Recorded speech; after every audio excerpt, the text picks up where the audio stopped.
Business Watch คืนวันนี้3:15 ติดตามสรุปรวม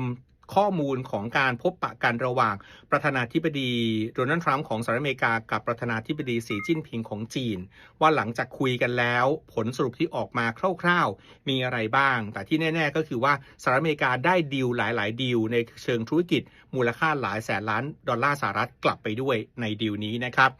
นอกจากนั้นก็จะพาไปดูด้วยว่าการจับเข่าคุยกันระหว่างรัฐบาลทั้งสองประเทศประธานาธิบดีทั้งสองคนจะมีส่วนช่วยทำให้บรรยากาศสถานการณ์สงครามการค้าระหว่างกันคลี่คลายลงบ้างหรือเปล่าและจะมีการพูดคุยกันถึงเรื่องของ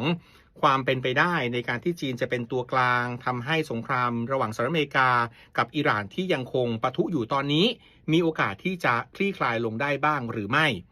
นอกจากนั้นแล้วจะพาไปดูด้วยนะครับว่า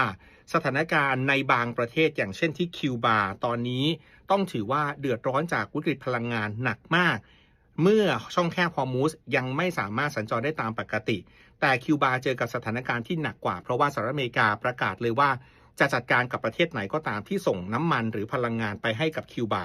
ผลกระทบคือตอนนี้คนคิวบาบางพื้นที่มีไฟใช้เพียงแค่ประมาณ 2-4 ชั่วโมงเท่านั้นที่เหลือไฟฟ้าดับทั้งวันนะครับทั้งหมดนี้ติดตามได้ใน Business Watch คืนวันนี้3:15 นะครับ